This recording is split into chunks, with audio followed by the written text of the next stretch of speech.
What's next? Today I'm going to show my friend the Fisher cat again. He seems to be pretty curious of me, but very cautious. He's not really doing any kind of bluff things or being mean at all. He's just looking at me and, saying, "You don't come after me, I won't bother you." He's probably wondering, what am I up to? What is this weird naked animal doing? It's okay. I'm not going to bother you, Mr. Fisher Cat. Have a good night.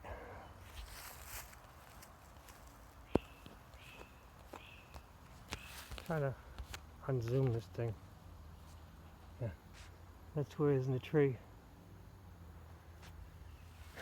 But I imagine he's waking up right about now. It's late. It's about 8 o'clock at night in New England, so it's becoming closer to night. So he's getting ready to probably get up and hunt the local wildlife. So he likes to watch me. That's about it. But yeah, and I wonder why they're called Fisher cats, because they don't look like cats. They don't catch fish.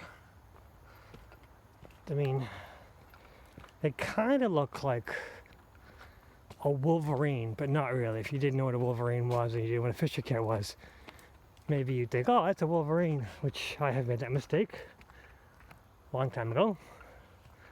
They're kind of like a honey badger in its attitude. Honey badgers are in Africa. Tasmanian devil. Tasmanian devil, yeah. Honey badger. It does sound aggressive, but Fisher cat doesn't sound aggressive and mean at all. Evil weasel.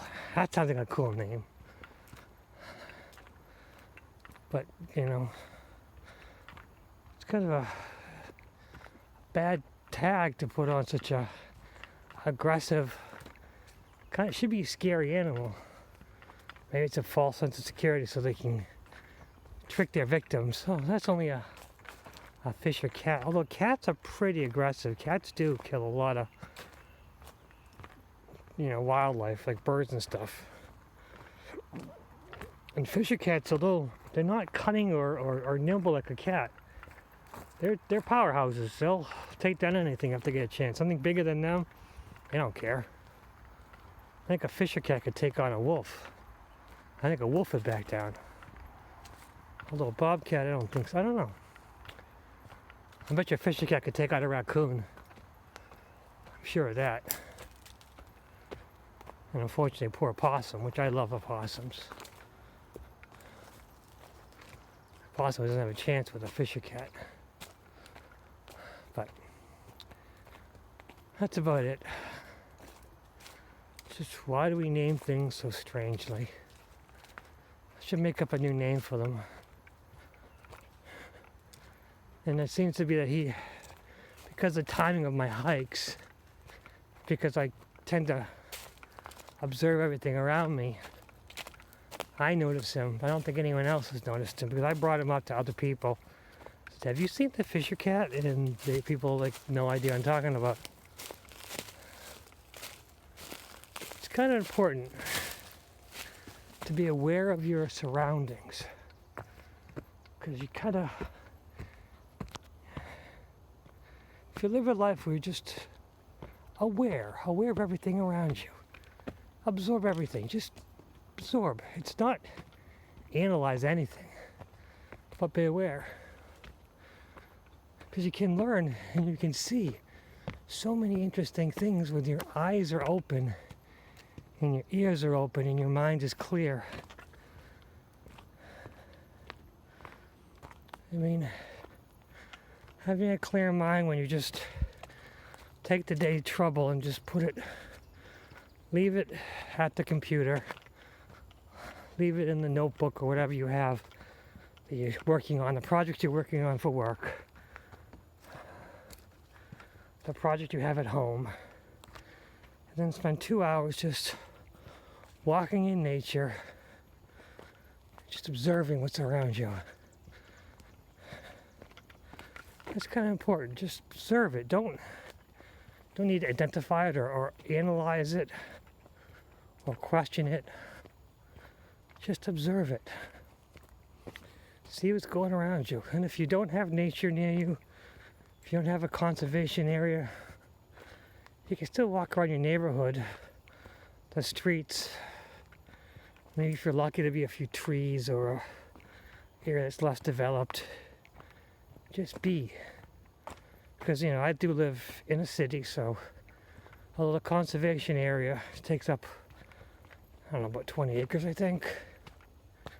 Not even sure anymore, but the conservation area takes up some time. But where I live is this it's like a suburb, just house upon house upon house. A lot of duplexes, there's a few condo developments.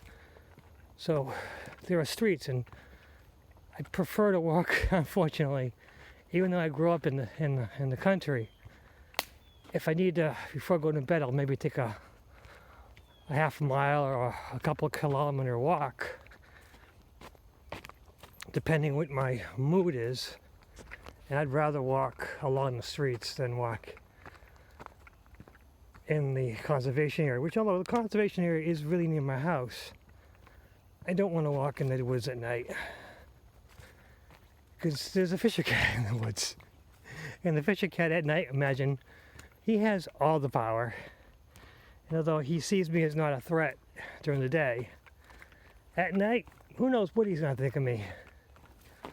So during the nighttime when I want to walk for a half an hour or so, what I'll do is just walk along my streets. I'll walk up and down the streets just to see. And occasionally I'll see some wildlife. I'll see someone's house cat, which that's unfortunate. But I'll see opossums or skunks or something, and just observing them. And if you're quietly walking, a possum will not even notice you.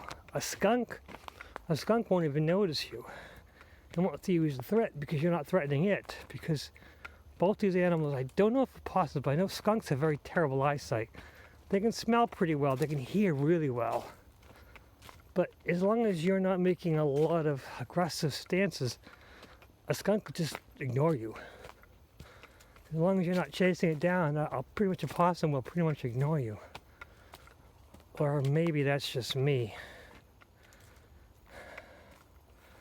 Because sometimes it's your attitude. Sometimes these wild animals, they can sense your general demeanor, your mannerisms, and just basically decide whether you're a threat just by simply observing you. I mean, I have in the past sat in with a wild bird feeder, I had a bird feeder.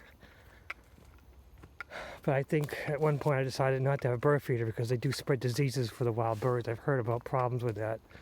And it's better just to spread the bird seed on the ground and unfortunately feed the squirrels. But something else.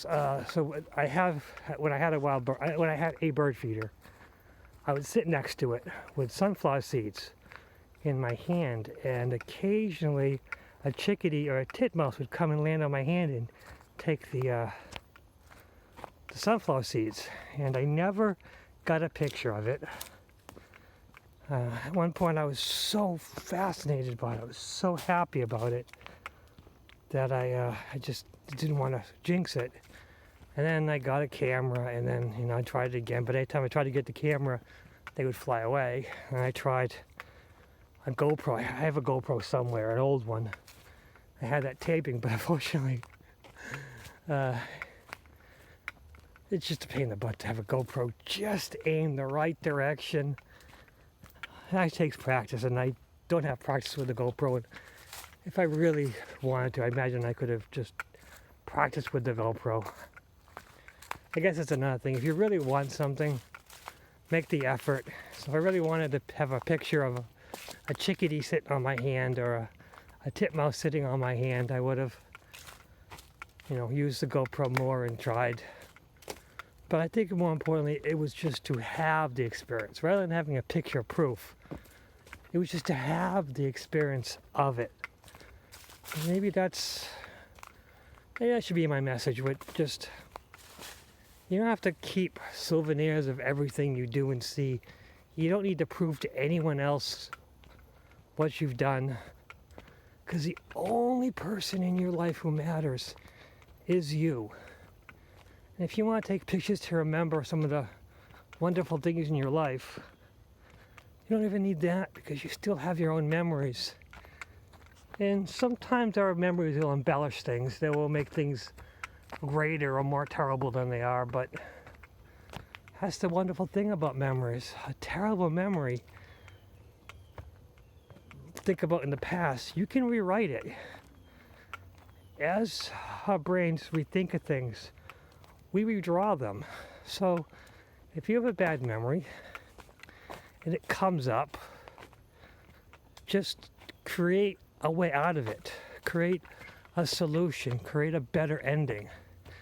And every time the bad memory comes, repeat the good ending. Repeat the positive ending from the bad memory. And eventually you'll rewrite the memory and it will no longer be a threat to you. I've done that. And it's worked out pretty well. And some of my terrible, horrible memories that my negative ego would bring up have become less. They're still there a little bit. But things have changed where I've rewritten them and made them less of a threat. And also I have come to terms with my ego. I never killed my ego. I never wanted to kill my ego. At one point I thought about, the effort of killing the ego and be a better person, but eventually I learned is you don't want to kill the ego. Your ego's there for a reason. You need to work with it. You need to listen to it. And if you compassionately listen to your ego, and when it says negative things that bother you, you ignore it. But when it says things that can be constructive and help you better yourself, a constructive criticism, even if it's a little tiny bit, you thank it for that little tiny bit of help. And at that, the ego learns that it gets the attention it's looking for. Because the ego itself, like all personality types, wants attention. And negative attention and positive attention to it is the same. So, if you fight with the ego, it's got the attention it wants. If you ignore the ego, it's not getting the attention. But when you talk to the ego kindly, when it does something right, it'll say, hey, I want more attention, and I have to be kind. And like all personality types, it just wants more attention, and it becomes better. It's still the ego. It'll still have negative things to say, and you still ignore them as they come up. But when they say the negative things, you ignore them. You don't fight with them. You don't judge them. You don't have an argument. Nothing. So it's the positive things you go, yes, thank you, ego. Thank you for that input. That's helpful. I mean, for me, it's like I see a person and I judge them as, for face value. When the ego says, you got to watch out for that person. They did this, this, and this. And you go, well, thank you for your input. I'll record that. And then you leave it at that. And then when this comes true that you had to watch that person, you say, ego, thank you for that input. You were right about that person. Because sometimes the ego is a bad judge of bad people than you are when you're a really good person. I guess really good people at heart, we tend to trust people. And we tend to ignore our inner self when they warn us. But the ego is like, why? I don't want to listen to this negative ego giving these being judging everyone. I want to be a positive person. So when the ego says something negative about someone, you want to ignore it because you said, oh, it's negative. But unfortunately, the ego, when you use it in the right way, when you hone it, when you exercise it, when you learn to work with it, it will give you insights that'll just be invaluable. It'll just really improve your life. So compassionately listen to yourself, compassionately listen to your evil ego itself, and don't try to kill it. Work with it. Listen to yourself. When someone says something you don't agree with, it's fine. It's their opinion. You listen to them compassionately, but you don't hold it to yourself. When you have negative memories, just try to rewrite it. Try to make a positive memory out of it, and then keep that positive outcome. And just keep it as, okay, this is what I'm going to go to. Whenever this negative memory comes up, I'm going to keep this positive outcome, and I'm going to apply it each time. You know, it might sound crazy, like, oh, what, I can't rewrite, but you can't change your memories. Well, that's the funny thing is you can, you do. We're always rewriting our memories. It's just part of the wonderful way our brains work as a physical being. Our higher memories record absolutely everything. We don't lose a single thing. But our physical memories, they create wiring, they create pathways. So as long as you take a negative memory and turn it more positive, you know, it keeps going, you know, because you keep over and over, you keep applying the same pathways over and over again, keep writing that same path, it'll keep using it. Because the path is continually used, you know, it'll be the easier path to use, so the brain will start going there, and the negative memories will be less negative. And those are just my ideas. And what you do with it, it's your decision. What's next?